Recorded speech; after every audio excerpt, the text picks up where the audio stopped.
बिस्मिल्लाहिर्रहमानिर्रहीम। अस्सलाम वालेकुम स्टूडेंट्स। नाइन्थ क्लास फ़िज़िक्स और यूनिट नंबर है 8 और आज हमारा टॉपिक है न्यूमेरिकल्स। ये जो ऑनलाइन लेक्चर है आप लोगों को लेसन वीक 12 के लिए बना दिया गया है। तो इसकी मैं साथ साथ स्टेटमेंट्स पढ़ता जाता हूँ। ये मैंने सॉल्व किए हुए हैं और यहाँ पर आपके पास ये साथ साथ नोट्स भी बन जाएंगे। आप इधर से देख कर नोट्स भी बना सकते हैं और इनको समझ भी सकते हैं। तो फर्स्ट जो क्वेश्चन है 8.1, इसकी स्टेटमेंट है temperature of water in a beaker is 50 degree Celsius, what is it's value in Fahrenheit scale. Temperature एक बेकर में वाटर का टेम्परेचर 50 डिग्री सेल्सियस दिया गया है, उसको फ़ारेनहाइट स्केल पर कैलकुलेट करें। तो हमारे पास formula temperature in Fahrenheit is equal to 1.8 degree Celsius plus 32। इसमें हम वैल्यूज़ पुट करेंगे। डिग्री सेल्सियस की जगह 50 और 1.8 से मल्टीप्लाई करके 32 इसमें ऐड कर देंगे, जो कि 122 फ़ारेनहाइट डिग्री फ़ारेनहाइट टेम्परेचर हो जाएगा। यानी कि temperature in degree Celsius 50 degree हो तो फ़ारेनहाइट में 122 डिग्री फ़ारेनहाइट के इक्वल होता है। इसी तरह हमारे पास एक जो सेकंड क्वेश्चन है उसका कहा जा रहा है normal human body temperature is 98.6 degree Fahrenheit, convert it into Celsius scale and Kelvin scale. तो टेम्परेचर पहले हम डाटा बना लेते हैं। Temperature in Fahrenheit is equal to 98.6 degree Fahrenheit है और इसे हमने सेल्सियस और केल्विन में कैलकुलेट करना है। तो ये हमारे पास आ गया temperature in Fahrenheit is equal to 1.8 degree Celsius plus 32। और इसमें हम 32 क्योंकि हमारे पास यहाँ पर राइट साइड पर ऐड हो रहा है, सेकंड जो लेफ़्ट साइड पर हम इसको ले जाएंगे 32 माइनस हो जाएगा फ़ारेनहाइट टेम्परेचर इन फ़ारेनहाइट से, which is equal to 1.8 degree Celsius. तो टेम्परेचर इन डिग्री सेल्सियस हमने कैलकुलेट करना है। वो यहाँ पर temperature in Fahrenheit minus 32 divided by 1.8 जो यहाँ सेल्सियस के साथ मल्टीप्लाई हो रहा था दूसरी साइड पर जाकर डिवाइड हो जाएगा। तो इसमें वैल्यूज़ पुट करेंगे। हमारे पास टेम्परेचर फ़ारेनहाइट में 98.6 जो कि नॉर्मल ह्यूमन बॉडी टेम्परेचर है और उसमें से 32 माइनस करके इसको 1.8 पे डिवाइड करेंगे, जो कि 37 डिग्री सेल्सियस होता है। अगर हम सेल्सियस से टेम्परेचर को केल्विन में चेंज करना चाहें तो टेम्परेचर इन सेल्सियस में 273 को ऐड कर देते हैं, क्योंकि ये इसका लोअर फिक्स पॉइंट है। टेम्परेचर इन जब हमने लॉन्ग क्वेश्चन ये इसके पढ़े थे टॉपिक कन्वर्जन ऑफ टेम्परेचर, तो वो उसमें हमें ये हमने पढ़ चुके हैं। 270 इसके एग्जांपल्स भी की थी। तो 37 में 273 को ऐड करेंगे तो ये हमारे पास 310 केल्विन टेम्परेचर जो है वो केल्विन स्केल में आ जाएगा। 8.3 है इसकी स्टेटमेंट हम पढ़ लेते हैं पहले। Calculate the increase in the length of an aluminium bar 2 metre long when heated from 0 degree Celsius to 20 degree Celsius if the thermal coefficient of linear expansion of aluminium is 2.5 10⁻⁻5 per Kelvin। ये आपकी book page number 192 पर सारे problems जो हैं वो 8.1 to 8.10 इनकी statements लिखी हुई हैं। आप ये जो आपकी स्क्रीन पर न्यूमेरिकल चल रहा है 8.3, इसकी स्टेटमेंट को आप वहाँ से बुक से पेज से पढ़ लें और यहाँ पर मैंने डाटा बनाया हुआ है और इसका फार्मूला लगाकर इसको सॉल्व किया हुआ है। तो एक रॉड है जिसकी ओरिजिनल लेंथ L0 जो है वो 2 मीटर है। इसको जब बर्नर पर रख कर इसको गर्म करते हैं तो इसको हीट प्रोवाइड करते हैं तो इसका टेम्परेचर राइज करता है। ठीक है, उसने बताया T0 जो टेम्परेचर है वो 0 डिग्री सेल्सियस पर है। चेंज इन लेंथ जो है वो हमने calculate the increase in length, इसकी लेंथ में जो इजाफा हुआ है उसको हम डेल्टा टी डेल्टा एल से रिप्रेजेंट करते हैं, वो हमने कैलकुलेट करना है। L0 जो कि हमारे पास 2 मीटर है वो हम उसकी लेंथ लिख देंगे। T0 इसका जो ओरिजिनल टेम्परेचर था उसकी जो लेंथ थी 2 मीटर पर, तो उस पर जो टेम्परेचर उसका वो 0 डिग्री सेल्सियस है और इसमें 273 को ऐड करेंगे 273 केल्विन हो जाएगा। टी जो कि इसका टेम्परेचर राइज इन टेम्परेचर है 20 डिग्री सेल्सियस पर हीट अप करने पर, तो वो 293 केल्विन के इक्वल आ जाता है। और ये लीनियर थर्मल एक्सपेंशन को, coefficient of linear thermal expansion को हम अल्फ़ा से रिप्रेजेंट करते हैं, जिसकी वैल्यू 2.5 10⁻⁵ पर केल्विन दी हुई है। चेंज इन टेम्परेचर जो है, हमारे पास जो टेम्परेचर में तब्दीली आई है वो टी माइनस टी नॉट हो जाएगी 293 kelvin minus 273 kelvin, which is equal to 20 kelvin. ये 20 केल्विन के इक्वल है। और यहाँ पर हम चेंज इन लेंथ फाइंड करना चाह रहे हैं, जो इंक्रीज़ इन लेंथ है वो इसको हम ये जो क्वेश्चन हम लोगों ने पढ़ा है लीनियर थर्मल एक्सपेंशन, और इसी तरह एक क्वेश्चन है वॉल्यूम थर्मल एक्सपेंशन। तो लीनियर थर्मल एक्सपेंशन की हमने वैल्यू ये बनाई थी delta L is equal to alpha L nought delta T. तो ये इनकी प्रोडक्ट है। लीनियर थर्म जो चेंज इन लेंथ है या इंक्रीज़ इन लेंथ जो है वो डायरेक्टली प्रोपोर्शनल टू है ओरिजिनल लेंथ के, और ये directly proportional change in temperature के भी होता है। तो जब इसके प्रोपोर्शनलिटी कांस्टेंट प्रोपोर्शनल साइन को ख़त्म करेंगे तो alpha linear thermal expansion as a proportionality constant हम यूज़ करेंगे। तो इनकी वैल्यूज़ पुट करने पर 2.5 10⁻⁵ मल्टीप्लाई बाय 2 इंटू 20, इन सब को कैलकुलेट करते हुए स्टेप बाय स्टेप हमारे पास 10⁻² मल्टीप्लाई बाय 10⁻⁵ मीटर में आंसर आ रहा है, जिसको हम जो फाइनली 10⁻³ है, अगर मैं इसको स्प्लिट अप कर दूं 10⁻² और 10⁻⁻1 में, तो 10⁻⁻1 जो है वो मेरे पास बन जाएगा 0.1, और 10⁻⁻2 जो कि प्रीफिक्स होता है सेंटी का, तो ये मीटर के बजाय सेंटीमीटर हो जाएगा 0.1 सेंटीमीटर। तो 8.4 की स्टेटमेंट है हमारे पास, a balloon contain 1.2 cubic meter air at 15 degree Celsius, find its volume at 40 degree Celsius, thermal coefficient of volume expansion of air is 3.67 10⁻³ पर केल्विन। तो ये एक बैलून दिया हुआ है जिसका जो भी वॉल्यूम था वो उसको हमने ओरिजिनल वॉल्यूम कंसिडर कर लिया, V0 1.2 cubic metre at original temperature, जो उसका उस वक्त टेम्परेचर था वो 15 डिग्री सेल्सियस है। इसको हम कन्वर्ट कर लेंगे केल्विन में, क्योंकि केल्विन में हम इसलिए कन्वर्ट करते हैं क्योंकि टेम्परेचर का जो ऐसा यूनिट है वो केल्विन है। तो 280 इसमें 273 को ऐड कर देंगे, 288 केल्विन हो जाएगा। वॉल्यूम हमने जो है वो इसका बैलून का वो कैलकुलेट करना, find its volume at 40 degree. तो जब हम इसको हीट अप करेंगे तो इसका टेम्परेचर 15 डिग्री से 40 डिग्री तक पहुंच जाएगा, और वो केल्विन में 313 केल्विन जो है उसका टेम्परेचर हो जाएगा। तो उस टाइम जो उसका वॉल्यूम है वो कितना होगा वो हम कैलकुलेट करेंगे। यहाँ पर भी coefficient of volume thermal expansion, जिसको हम बीटा से रिप्रेजेंट कर रहे हैं, बीटा की वैल्यू यहाँ पर एयर में 3.67 10⁻³ पर केल्विन दी हुई है क्वेश्चन में ही। चेंज इन टेम्परेचर हम डेल्टा टी कैलकुलेट कर लेते हैं, T minus T nought 313 minus 288 25 kelvin temperature आ गया।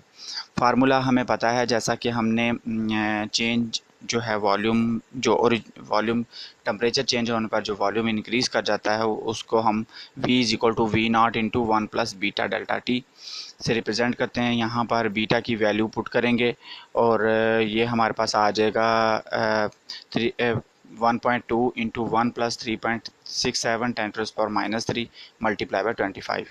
हम 25 को और 3.67 को मल्टीप्लाई कर लेते हैं, ये 91.75, और 10 की पावर वैसे ही हमारे पास -3 ही रहेगा। अब इसको हम ऑर्डिनरी नोटेशन में लिखेंगे अगर, तो ये 0.09175 आ जाता है, जिसमें 1 ऐड करने पर 1.09175, इसको 1.2 से मल्टीप्लाई करेंगे तो हमारे पास 1.3101, जो कि राउंड ऑफ करके 1.3 क्यूबिक मीटर वॉल्यूम हो जाएगा। तो ये हमारे 4 न्यूमेरिकल्स हो गए, और इसके बाद न्यूमेरिकल नंबर 5 की स्टेटमेंट मैं पढ़ लेता हूँ। ये है, how much heat is required to increase the temperature of 0.5 kilogram of water from 10 degree Celsius to 65 degree Celsius. हमें कितनी हीट एनर्जी की ज़रूरत है हाफ के जी वाटर को 10 डिग्री सेल्सियस से 65 डिग्री सेल्सियस टेम्परेचर इंक्रीज़ करने के लिए। तो यहाँ पर डेल्टा क्यू जो है वो अमाउंट ऑफ हीट जो कि absorb by the water 0.5 kilogram water, जो 0.5 किलोग्राम वाटर है, हाफ के जी वाटर ने जो हीट एब्जॉर्ब की है वो कैलकुलेट करनी है। टेम्परेचर जो टी नॉट है वाटर का वो 10 डिग्री सेल्सियस है और उसको हमने राइज़ करना है 65 डिग्री सेल्सियस तक। इनको हम कैल्विन्स में कन्वर्ट कर लेंगे तो जो कि 283 और 338 कैल्विन हो जाएंगे। चेंज इन टेम्परेचर जो हम T minus T not bigger temperature में से लेसर टेम्परेचर को माइनस करके, तो 338 में से 283 को माइनस करेंगे, 55 कैल्विन टेम्परेचर हमने राइज़ करना है वाटर का। हाफ के जी वाटर का 55 केल्विन टेम्परेचर राइज़ करने के लिए जो हीट रिक्वायर्ड है वो हमने कैलकुलेट करनी है। हमने एक क्वेश्चन पढ़ा था specific heat capacity of water, वो हमें यहाँ पर मेंशन कर लेते हैं, वो उसने हमें नहीं बताई हुई, इसमें यूज़ होनी है। सी से उसको रिप्रेजेंट करते हैं। वाटर की स्पेसिफिक कैपेसिटी आपको टेबल में मिल जाएगी, 4200 joule per kilogram per kelvin इसकी वैल्यू है। तो इसका फार्मूला है delta Q is equal to M C delta T. M is the mass of the water, C is the specific heat capacity of the water and change in temperature। तो 0.5 multiply by 4200 multiply by 55, इसको जब हम calculate करेंगे calculator पर तो ये 1,15,500 joule of heat energy is required to raise the temperature of half K G water from 10 degree Celsius to 65 degree Celsius. इसके बाद न्यूमेरिकल नंबर 8.6 है। इसकी स्टेटमेंट है an electric heater supplies heat at the rate of 1000 joule per second. How much heat is required to raise the temperature of 200 gram of water from 20 degree Celsius to 90 degree Celsius. हमारे पास एक electric kettle है, heater है, जिसमें हम 200 gram water को 20 degree Celsius से 90 degree Celsius तक water को का टेम्परेचर राइज़ करना चाह रहे हैं। तो वो असल में पूछ रहा ये है कि उसको कितना टाइम दरकार है, कितना टाइम रिक्वायर्ड है इसको, जो कि एक इलेक्ट्रिक हीटर है वो उसकी जो पावर है वो 1000 वाट है, यानी जूल पर सेकंड ये इसकी पावर दी जा रही है एक इलेक्ट्रिक हीटर की। और वो how much time is required, कितना उसको टाइम लगेगा इसको इस टेम्परेचर 20 डिग्री सेल्सियस से 90 डिग्री सेल्सियस तक हमें वाटर को टेम्परेचर राइज़ करने के लिए। तो पहले डाटा बना लेते हैं। Rate of flow of heat जो है वो delta Q over T factor, जो पहले मैंने मेंशन कर दिया कि ये rate of flow of heat का फैक्टर है, जो कि जूल पर सेकंड में हमें बताया जा रहा है कि उस इलेक्ट्रिक हीटर की जो हीट सप्लाई करने की एबिलिटी है वो 1000 joule per second delta Q over T है। How much time is required, time हमें कैलकुलेट करना है। मैस ऑफ वाटर जो कि 200 ग्राम है, जिसको मैंने 0.2 किलोग्राम में शिफ्ट कर दिया है। टेम्परेचर ऑफ वाटर जो था टी नॉट 20 डिग्री सेल्सियस है, ये 293 केल्विन के इक्वल हो जाएगा। टेम्परेचर जो कि हमें रिक्वायर्ड है 90 डिग्री सेल्सियस 363 केल्विन के इक्वल हो जाएगा, इसमें 273 ऐड कर देंगे। चेंज इन टेम्परेचर जो है वो 363 में से माइनस करेंगे 293, तो ये हमारे पास 70 केल्विन टेम्परेचर हमने चेंज करना है, 70 केल्विन तक उसको चेंज करना है टेम्परेचर को। Specific heat capacity of water जो है वही हमें याद होनी चाहिए, 4200 joule per kilogram per kelvin है इसकी value. Delta Q is equal to M C delta T, तो ये फार्मूला यूज़ होगा। हम इसको डिवाइड कर देंगे टी पर, क्योंकि हमें पावर दी हुई है तो हम वही फैक्टर बना लेते हैं इसको। अगर हम इक्वेशन की लेफ़्ट साइड को टी पर टाइम पर डिवाइड करेंगे तो हमारे पास वो rate of flow of heat वाला फैक्टर आ जाएगा। तो हमें यहाँ पर राइट साइड पर भी टी से डिवाइड करना पड़ेगा, एम सी डेल्टा टी। हम इक्वेशंस की बोथ साइड को टी पर टाइम से डिवाइड कर लेते हैं। तो डेल्टा क्यू ओवर टी की वैल्यू 1000 जूल पर सेकेंड है। मैं साथ साथ यूनिट्स जो है कैलकुलेशन में नहीं लगाता बल्कि डाटा में बना लेता हूँ, तो आप लोग भी इसी तरह किया करें, यहाँ कैलकुलेशन में यूनिट्स को इन्वॉल्व ना किया करें और फाइनली जो क्वांटिटी आपने फाइंड करनी होती है उसका यूनिट आप लिख लिया करें। मैस जो है वो वाटर का 0.2 किलोग्राम और specific heat capacity 4200 joule per kilogram per kelvin और change in temperature 70 divided by T अब हमने क्योंकि कैलकुलेट करना है, टी को हम यहाँ पर लेफ़्ट साइड पर ले जाएंगे 1000 की जगह और 1000 को टी की प्लेस पर ले आएंगे, वहाँ डिवाइड हो जाएगा। इन सब को कैलकुलेट करने पर 0.2, 4200 और 70 डिवाइडेड बाय 1000 ये हमारे पास 58.8 सेकेंड ये टाइम आ जाएगा। 58.8 सेकेंड जो हैं वो रिक्वायर्ड हैं। अप्रॉक्सीमेटली 1 मिनट जो है वो 60 सेकेंड्स होते हैं। 58.8 मीन्स 59 सेकेंड्स, यानी कि हमें 1 मिनट 60 सेकेंड जो हैं वो रिक्वायर्ड हैं इसको इस तरह टेम्परेचर इंक्रीज़ करने के लिए। 8.7 की स्टेटमेंट पढ़ लेते हैं। How much ice will melt by 50,000 joule of heat, latent heat of fusion of ice 3,36,000 joule पर किलोग्राम।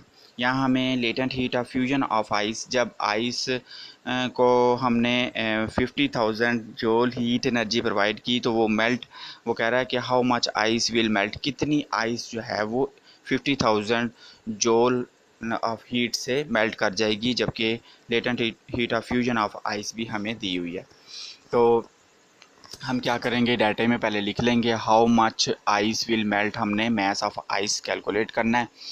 डेल्टा क्यू एफ, ये हम आपको लोगों को याद होगा latent heat of fusion of ice में हम लोगों ने एक factor H F is equal to delta Q F over M ये फार्मूला पढ़ा था।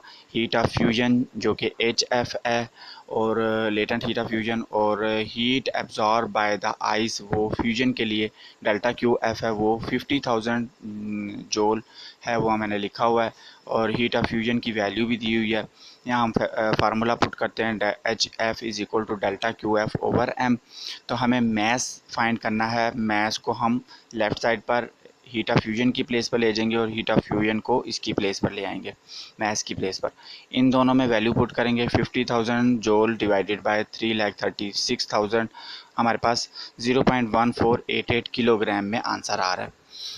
तो इसको हम क्योंकि वैल्यू 0.149 राउंड ऑफ करने के बाद किलोग्राम यूनिट बड़ा है और वैल्यू छोटी है, हम ऐसा करते हैं कि वैल्यू को 149 बना लेते हैं और किलो को ख़त्म कर देते हैं। ये ग्राम्स में 149 ग्राम आइस का मैस जो है वो 50,000 जोल हीट एनर्जी अगर दें हम उसको, तो ये मेल्ट 149 ग्राम जो है वो आइस मेल्ट हो सकती है।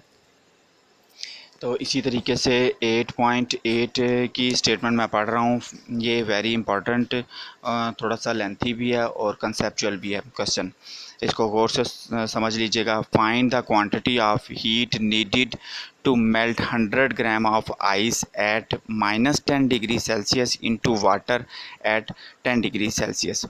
तो यहाँ पर हमें कहा गया है कि find the quantity of heat, हमने हीट की वो मिकदार फाइंड करनी है जिसमें हम 100 ग्राम आइस को जो कि -10 डिग्री सेल्सियस पर है उसको वाटर में पहले चेंज करना है और फिर वाटर का टेम्परेचर 10 डिग्री सेल्सियस तक इंक्रीज़ करना है। तो यहाँ पर हमारे पास जो एक्चुअली हो रहे हैं 3 प्रोसेस, वो मैंने यहाँ मेंशन किए हैं। आप लोगों ने ये मेंशन नहीं करने, ये क्वेश्चन आपका लेंथी हो जाएगा। तो ये जो मैंने यहाँ पर पहले डाटा बनाया हुआ है जो मिडल पैरेंथेसिस है, इसमें आपको 3 लाइंस का डाटा है। उसके बाद ये जो 3 स्टेप्स मैंने एक्सप्लेन किए हैं ये सिर्फ आपके समझने के लिए हैं, आपने ये क्वेश्चन में नहीं राइट करने। तो सबसे पहले डाटा देख लें। Quantity of heat delta Q हमने कैलकुलेट करना है। मैस ऑफ आइस जो कि हमें 100 ग्राम 0.1 किलोग्राम की इक्वल होती है। Temperature of ice at -10 degree Celsius into water 10 degree Celsius. There are 3 process take place. First one heat absorbed by the ice, जो आइस को जब किसी बर्नर पर रखेंगे तो वो heat absorb heat eyes observe करेगी एंड राइज इट्स टेम्परेचर, और अपना टेम्परेचर -10 डिग्री से 0 डिग्री सेल्सियस तक बढ़ाएगी यूँ मेल्ट होने के लिए। तो यहाँ पर जो हमें डेल्टा क्यू आई यानी आइस ने जो हीट एब्जॉर्ब की है वो कैलकुलेट करना होगा। सेकंड जो है वो है लेटेंट हीट ऑफ फ्यूजन। अब जब आइस मेल्ट हो जाएगी, अपने 0 डिग्री सेल्सियस पर पहुँच जाएगी मेल्टिंग पॉइंट पर, तो वहाँ पर without change in its temperature delta Q F हम कैलकुलेट करेंगे। लेटेंट हीट ऑफ फ्यूजन में आप लोगों ने पढ़ा था, latent heat of fusion is जो है वो क्या होती है कि वो हीट होती है जिस पर किसी सॉलिड को लिक्विड में चेंज करते हैं उसके मेल्टिंग पॉइंट पर, और वो अपना टेम्परेचर चेंज नहीं करता। तो ये डेल्टा क्यू एफ हम इस पर इसके जहाँ पर टेम्परेचर चेंज नहीं हो रहा होगा 0 डिग्री सेल्सियस पर इसका टेम्परेचर चेंज नहीं होगा आइस का, और वहाँ पर इसकी फ्यूजन जो होगी मेल्टिंग होगी उस पर जो हीट एब्जॉर्ब होगी वो हम कैलकुलेट करेंगे। थर्ड जो है वो हमारा वो प्रोसेस क्या होगा, heat absorb by the water. अब वो वाटर बन चुकी है आइस, जितनी आइस थी वो 0.1 किलोग्राम यानी 100 ग्राम जो आइस थी वो अब 100 ग्राम वाटर बन चुकी है। अब उसने जो हीट एब्जॉर्ब करनी है अपना टेम्परेचर 0 डिग्री सेल्सियस से 10 डिग्री सेल्सियस तक राइज़ करने के लिए, वो डेल्टा क्यू डब्ल्यू जो heat absorb by the water है वो हम कैलकुलेट करेंगे। यहाँ पर देखें आप, मैंने 3 चीज़ें कैलकुलेट की हैं। डेल्टा क्यू आई, आइस ने जो हीट एब्जॉर्ब किया है वो M C delta T, mass of ice, specific heat capacity of ice, ये आपको टेबल से मिल जाएगी। Change in temperature for ice, तो आप देख सकते हैं कि मैस ऑफ आइस जो है वो 0.1 किलोग्राम है, specific heat capacity of ice जो है वो 2100 है, और चेंज इन टेम्परेचर आप -10 डिग्री सेल्सियस से आइस से 0 तक आएंगे तो change in temperature for ice जो है वो आइस, क्योंकि वो 0 डिग्री सेल्सियस पर मेल्ट हो जाती है तो इसका चेंज इन टेम्परेचर वो 0 डिग्री 10 चेंज इन टेम्परेचर हो गया आइस के लिए। इन सबको मल्टीप्लाई करेंगे हमारे पास 2100 जोल जो है वो हीट आ जाएगी। इसके बाद जो है वो चेंज वो हीट ऑफ फ्यूजन जो है आइस को मेल्ट होने के लिए अपने 0 डिग्री सेल्सियस पर वहाँ पर जो हीट एब्जॉर्ब करेगा वो कितनी होगी, ये इसका फार्मूला हमने पहले भी पढ़ा हुआ है। M H F heat of fusion की वैल्यू उसने हमें उसमें बुक में दी हुई है। इसके लिए आइस के लिए 3,36,000 को 0.1 से मल्टीप्लाई करने पर हमारे पास 33,600 जोल है। ये एक हमारे पास हीट आ गई, और इसके बाद जो वाटर ने हीट एब्जॉर्ब की है अपना टेम्परेचर 0 डिग्री से 10 डिग्री तक चेंज करने के लिए, वो स्पेसिफिक हीट कैपेसिटी हमारे पास 4200 है, और मैस ऑफ द वाटर 0.1 है, और change in temperature for water वो 10 डिग्री सेल्सियस है। ये 4200 जोल है। इन तीनों को हम ऐड करेंगे तो हमारे पास total heat absorb by the ice change in the water at 10 degree Celsius. तो delta Q is equal to delta Q I plus delta Q F plus delta Q W. 2100 joule, 36,600 जोल and 4200 जोल जो कि हमारे पास 39,900 जोल of heat energy ये होगी। 8.9 जो है हमारे पास बहुत ही इजी एक क्वेश्चन है। इसकी मैं स्टेटमेंट पहले आप लोगों को पढ़ के सुना देता हूँ। How much heat is required to change 100 gram of water at 10 degree Celsius into steam. हमें वो कह रहा है कि how much heat is required to 100 gram of water. 100 gram of water को जो कि 100 डिग्री सेल्सियस पर है जो कि स्टीम में चेंज करने के लिए कितनी हीट एनर्जी रिक्वायर्ड है। जब वाटर का टेम्परेचर 100 डिग्री सेल्सियस तक पहुंच जाता है तो वो अपना टेम्परेचर राइज़ नहीं करता, बल्कि जो उसको हीट दी जाती है वो उसकी वेपोराइजेशन के लिए यूज़ होती है, उसकी स्टेट चेंज करने के लिए यूज़ होती है। How much heat is required delta Q V हमें उसको ये हीट देनी पड़ेगी वेपोराइजेशन के लिए। मैस ऑफ वाटर जो है वो 100 ग्राम है, जो कि 0.1 किलोग्राम की इक्वल हो जाता है, और हीट ऑफ वेपोराइजेशन वो 2.26 10⁻⁶ जूल पर किलोग्राम ये फॉर वाटर है, वाटर को वेपोराइज करने के लिए, तो गैसियस स्टेट में चेंज करने के लिए। तो ये हमने फार्मूला पहले मेन यूज़ किया, HV=del QV/m। अब क्योंकि हमें हीट ऑफ वेपोराइजेशन चाहिए, how much heat is required, delta QV=mHV, इन दोनों फैक्टर्स को हम मल्टीप्लाई कर लेंगे। मैस जो है वो 0.1 है और 2.26 10⁻⁶। यहाँ पर 0.1 जो है वो 10⁻⁻1 में कन्वर्ट हो जाएगा, जो कि यहाँ पर इसकी 6 में से एक 1 डिजिट माइनस हो जाएगा, जो कि 2.26 10⁵ जूल के इक्वल हो जाएगा। 8.10 है आपका न्यूमेरिकल। ये थोड़ा सा कॉम्प्लिकेटेड है, लेकिन आपको मैंने कोशिश की है कि यहाँ पर समझ आ जाए। तो ये पहले स्टेटमेंट को गौर से समझें, फिर इसके नीचे इसने कुछ उसकी वैल्यूज़ भी दी हुई हैं हमें। Find the temperature of water after passing 5 gram of steam eight 100 degree Celsius through 500 gram of water at 10 degree Celsius.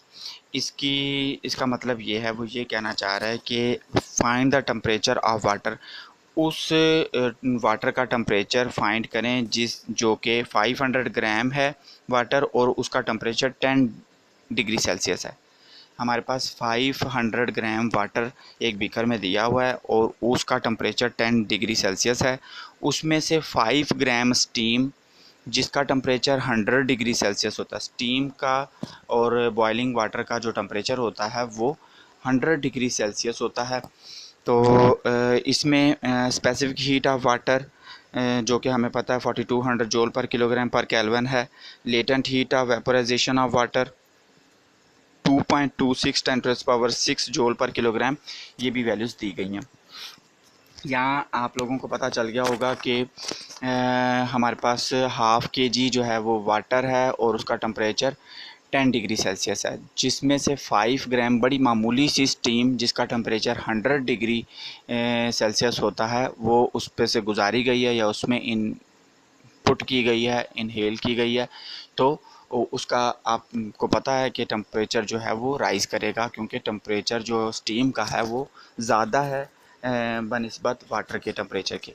तो उसका जो टेम्परेचर राइज़ हुआ है या इंक्रीज़ हुआ है, वाटर का टेम्परेचर कैलकुलेट करें।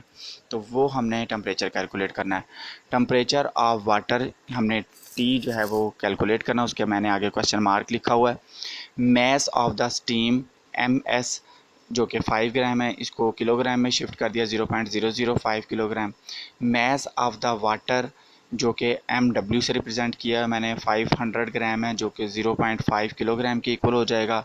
Temperature of steam TS 100 degree Celsius पर होता है। टेम्परेचर ऑफ वाटर जो कि हमें दिया हुआ 10 degree Celsius. Specific heat of water CW से रिप्रेजेंट किया हुआ, ये हमें बुक में दिया हुआ 4200 joule per kilogram per kelvin. Latent heat of vaporization HV for water 2.26 10⁻⁶ joule per kilogram. तो change in temperature for water and change in temperature for ice for steam, ये भी हम यहाँ पर बना लेते हैं। अब आप देख सकते हैं कि ये आपने कैसे बनाना है। टेम्परेचर जो वाटर का है वो चेंज जो होगा उसमें स्टीम का टेम्परेचर 100 डिग्री टेम्परेचर उसमें हम उसको करेंगे, तो जो टेम्परेचर हो जाएगा वाटर का जो हमने कैलकुलेट करना है उसमें से 10 को माइनस कर देंगे। वो टेम्परेचर में से 10 जो ऑलरेडी टेम्परेचर वाटर का था उसमें से उसको माइनस कर देंगे। ये change in temperature for water है। जबकि change in temperature for steam जो है वो स्टीम का टेम्परेचर क्योंकि 100 डिग्री सेल्सियस था और इसमें से हम माइनस कर देंगे उस टेम्परेचर को जो वाटर का टेम्परेचर हो जाएगा। T जो है वो हमारे पास T is the temperature of water after passing 5 gram of steam eight 100 degree Celsius.